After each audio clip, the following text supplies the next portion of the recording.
Welcome, my dear guests, to the captivating expanses of my story. Chapter 17. Keep your calm, admonished the Empress with a soft yet determined voice. Nothing would hurt us more at this moment than to fall into a blind panic. The assembled members of the Senate, wrapped in their magnificent coats, remained in respectful silence as they listened to Savia's words. Only the distant sound of the bell towers penetrated the silence, the sound painted over the imposing hull of the imperial citadel. The communique of the Zui had captured the Senate like a vast cosmic storm. Never before had the Empire heard of this mysterious power, which suddenly threatened inevitable destruction. Even Kasach, the first Inquisitor, seemed to lose sight for a fleeting moment in the face of this dark and evil warning. But Savia kept a clear mind. She had already mastered numerous challenges during her long reign as Empress. Even at that moment, she was not overwhelmed by fear. Instead, it analyzed the information available with sober precision and was constantly looking for a way out of this threatening situation. The Zui, a mysterious people whose secrets are still in the dark, Savia rounded after a thoughtful break. Before we get involved in hasty speculation, we need to expand our knowledge. I suggest that we send our spies to investigate the hidden strengths and weaknesses of this alien species.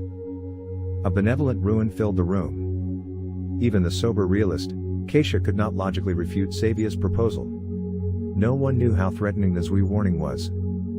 "Let it be as it is," cried Kasach with a dark smile. "But we must not neglect the security of our systems. Should these Zui be as ruthless as their words suggest, we must arm ourselves." "You are telling the truth, Kasach," replied Savia reassuringly. "We will put the space fleets in a state of readiness. We must not plunge ourselves directly into a new war, but we will defend ourselves against aggression. Our top priority should be awareness, not confrontation." Kasach murmured dissatisfied. Her confidence in diplomacy was low, and she preferred direct, harsh dealing with potential enemies of the Empire. But even she had to admit that Savia's cautious approach was reasonable in this uncertain situation. Well, grumbled the Inquisitor with a voice that sounded like the grinding of a mechanical bullshit. "I will send Elena Lambert on this dangerous mission. Because it has already triumphantly mastered difficult tasks in the past that kept the galaxy's fate in the veil." Savia bowed her head in agreement. "Beware of the dangers that await you in preparation. Because this could undoubtedly be your career's most important mission." Kasach leaned her head and stepped out of the room with decisive steps. In her icy eyes glittered the determination to pursue the tracks of this mysterious enemy. Savia whispered as she felt the unfortunate anticipation of a great storm on the horizon. At this moment, she prayed silently to the gracious stars, asking them to help them because their world depended heavily on Elena's mission. In the depths of the research lab, where the pulsing lights of science permeate the darkness, Rita and her fearless research team dedicated themselves tirelessly to creating innovations for the civilian research project initiatives. Every week passed like a flying star, and yet it was hardly a week that she did not surprise the Senate of the Empire with her ideas. Ideas that had the potential to change the fabric of the galaxy itself and expand the boundaries of the unknown. "Through these new approaches, we can reorient our society," Rita enthusiastically cried through the assembled chamber as she presented her latest proposals again. "If we distribute the cosmic resources generously across the infinite vastness of the galaxy, the innovations will shoot from the ground like delicate plants. Every planet, every colony can flourish into a true haven of progress." Her eyes glittered with burning enthusiasm as she proclaimed the vision of a glorious era of knowledge. Nevertheless, the Senate remained arrested in doubt. "It may sound tempting," said Kate Brock, whispering her voice of skepticism, "but at the moment, our budget does not allow such bold experiments. We must focus on the essential pillars of defense, infrastructure, and trade," Rita whispered, disappointed, as her gaze shifted to the distance.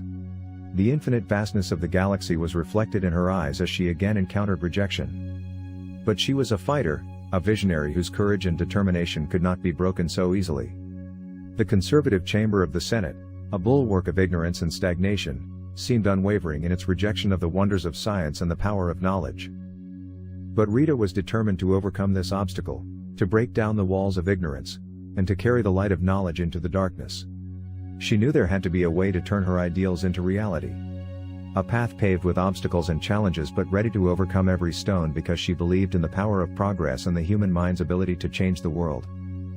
With every breath, she felt the spark of hope reviving in herself, which pushed her to continue. She would not give up or slow down until her vision became a reality, because she knew that the future of humanity depended on the power of science and education. And so she stood there, staring firmly at the stars, ready to take the stony path. Rita, the warrior for the light of knowledge, would change the world, even if it was her last breath. "Be it so," said Rita courageously. "Let's at least push forward the progress of existing research. The hyper-shield technology has been developed, and the first ships are already equipped with it. And I am sure that Archon will soon gain groundbreaking insights from the wreckage of the ships of the Unis." Brock bowed his head in acknowledging approval. "Truly, advances in defense technology will be indispensable from now on. I will endeavor to find out what is possible within the budget framework." Rita leaned her head slightly as she filled the room with a touch of triumph. Though it was only a modest victory, it had yet sparked a spark of hope. Gradually and unstoppably, the Senate would open itself to the invaluable value of science and inventive spirit, of which it was inevitable. Now, patience was needed, because time would give her right. The majestic warships of the First Space Fleet penetrated the infinite hyperspace with graceful elegance as they unstoppably took the course to the Oli system, the last remaining fort of the once mighty, now crushed cult of the University. Under the iron command of Paulina Romero, a warrior of relentless determination, the orders were clear and unambiguous: the enemy world should be subjugated and assigned to the Empire as legitimate possession. Paulina stared with a dark glance out of the majestic command window of justice as the stars passed her in a stream of blurred traces of light. Her heart lamented the desire to let the foam of the Unis finally feel the implacable power of the Imperial Space Fleet. For too long, these cultists had tested the patience of the glorious Empire with their contemptuous religion. But now, the hour of retribution would be unstoppably near. Soon, the hour came when Paulina would strike with a dark eyelid. In their minds, the screaming of the enemies had already sounded when the unfettered power of the Empire came upon them. No stone would dwell on the other in the midst of their poor worlds. But suddenly, a new knowledge awoke in Paulina. Hatred and vengeance, once their faithful companions, were now deceptive advisors in this dark hour. As Savia, her wise mentor, constantly stressed, keeping a clear mind was of the utmost importance. Paulina, therefore, took a deep breath and forced herself to let reason prevail over her emotions. Of course, it was their sacred duty to subdue the rebellious systems in a daring mission of reconquest. But blind destruction would not benefit the glorious Empire. No, the planetary infrastructure had to be preserved with the utmost care in order to bring it back into the hands of the Empire in the near future. Paulina decided with iron determination to invade with a precision that made even the coldest heart shake. No emotion should blur her mind, because she knew that this was the only way to save the Empire. With breathtaking speed and surgical accuracy, she would proceed without committing unnecessary cruelty. The time of hesitation was over, for the fate of the Empire depended on their bold plan. With a penetrating whistle, the communication console entered his mind. "The Oli system has been reached," the navigator announced. "We are ready to exit the hyperspace." Paulina stretched her shoulders as if she could carry the burden of the galaxy. "Perfect. May all the ships stand ready," her voice, now pervaded by a determination and control that caused even the coldest stars to tremble. The hour of the examination had come. In the infinite vastness of the cosmos, during darkness, the Ak equinox approached the remains of a once powerful universe cruiser. Spikes sprinkled and debris drove like lost in the endless nothing, a sad testimony to the former splendor of this proud warships. But for the fearless Archon and his brave team, even these fragmented fragments carry immense treasures that could change the galaxy's fate forever. Archon navigated the equinox through the crumbled debris field with smooth movements, scanning every dust pile. On the holographic screens radiated artistically designed diagrams that revealed the mysteries of exotic technology. "Awesome," Archon whispered admiringly. "How artfully the energy is bundled." His words were reflected in silence as he contemplated the groundbreaking findings.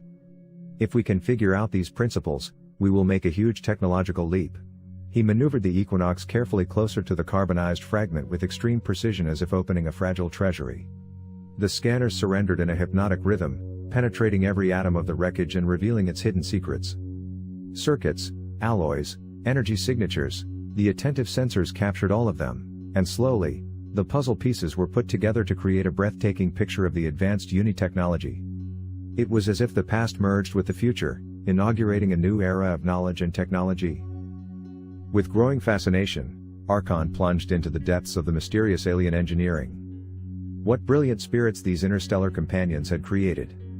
They were strange, but their construction followed a breathtaking logic. Yes, it would be a difficult task to decrypt these technologies. But Archon felt the drunkenness of the scientific challenge. And he was sure that the reward would be worth the effort. The Unis had made the fatal mistake of giving the Empire a fleeting look behind the veil of their technological knowledge. Now, the Empire would use this knowledge against them, an irony of unimaginable magnitude. With eager devotion, Archon turned again to his sophisticated scans. Before him stretched the remains of numerous ships of the Unis, which still carry many mysterious secrets. But Archon was filled with a wild determination to unravel the veil of these riddles because he was responsible for inaugurating a new era of technology in the galaxy. In her modest cell, the religious sister Nadine remained with a mind full of anxiety. She had just learned about the disturbing events in the Senate, the threatening announcement of the Zui and the desperate plans for defense. A suspicious fear permeated her mind, as she feared that events would once again unstoppably drift in a dangerous direction. Nadine squeezed profoundly and let her limbs gently slide onto each other. How could she only calm the upset souls and distract the Senate from her dangerous path? Violence was never the answer, and she was sure of that. But with sober arguments, she seldom managed to reach the hearts of relentless people like Kasach. No, said Nadine, it required the immeasurable power of compassion and wisdom at that moment. It was crucial to look beyond the roaring surface and to recognize the hidden suffering. Only in this way could the roots of hatred be cut through with surgical precision. Slowly, a plan of immeasurable importance arrived in the depths of Nadine's mind. Like a sparkling diamond shining in the light of the stars, she would speak before the Senate of the mighty. It would show the way to a future filled with peace and harmony and a vision that is permeated by glittering light and the purifying power of forgiveness. With a voice that sounded like a distant galaxy, she would tell of an empire united not by the weapons of destruction, but by the bonds of humanity and compassion. A world in which people's hearts beat in harmony, and their hands are united to create a better future. But Nadine knew that her words should not reach only the ears of the powerful. It would venture into the depths of darkness, into the darkest hearts filled with despair and hopelessness. There, it would kindle a spark of hope, which showed the way to salvation. In this epic battle between light and shadow, Nadine would raise her voice and change the world with her words. A story that would be eternalized in the annals of history as a turning point for humanity. Because in the depths of her soul, she carried the power to move the stars and change the universe. Peace always sprang from the depths of the inside, Nadine was well aware of that. If she succeeded in igniting that inner flame in the Empire's rulers, it could grow into a power that could transform whole worlds. It was undoubtedly a courageous endeavor. But Nadine was ready to follow this path with bold determination. With majestic grace, she arose from her retirement, her robes of simple elegance carefully smoothed. With determination, she set out on the path leading to the chamber. The gentle glow of peace illuminated the dark corridors before her like a shining star of hope in the darkness. Regardless of the obstacles she might encounter, she would not find peace until she had passed her message of reconciliation to the mighty. Myra Gupta, the compassionate social worker, walked with hasty steps through the crowded corridors of the poor feeding. Her eyes were filled with a mixture of concern and determination while she had to ensure that the scarce rations of food were sufficient for the numerous needy. Already, hungry figures pressed into the narrow passages as new crowds of poor and homeless continually flowed in desperate search of a breath of warmth in the form of a simple meal. Myra accelerated as she pressed herself with unprecedented determination through the dense crowd. Her focused gaze revealed her unwavering determination, for she was a woman of extraordinary determination to act, who never stopped with the banal problems of everyday life. No, she was an advocate of direct action, a warrior of pragmatism who preferred to face challenges immediately and without hesitation rather than wasting precious time on endless discussions. And now, at this crucial moment, she faces a series of serious decisions that will change the fate of her world forever. At last, she entered the sacred refuge of the culinary arts. With a commanding gesture, she urged the master of the kitchen, "Hurry, check the supplies. We need a comprehensive overview of our resources to ensure that food distribution goes smoothly." The inventory lists were quickly created, and the food stamps were distributed solemnly. Myra, the leader of the oppressed, nodded, satisfied. The discipline and dedication of the poorest were genuinely admirable. Patiently they stood in the endless queue, each holding the silent hope of a poor ration that would allow them to survive the day. A spark of anger pervaded Myra as her eyes fell on the worn clothes and the stunned faces. It was a shame that there was room for poverty amid the magnificent empire. But she quickly forced herself to reflect. Self-compassion can't help her now. Everyone will receive his fair share, they said through the waiting crowd. Their voice was like a cry from the future, a promise reflected in people's hearts. Have a moment of patience, my fellow countrymen. Together, we will drive out the darkness and ensure that no one has to succumb to hunger in the endless streets of this futuristic metropolis. A relieved murmur filled the room as Myra answered her words. A gentle smile adorned her lips. Myra was not a friend of long speeches held by politicians. She believed in the power of action.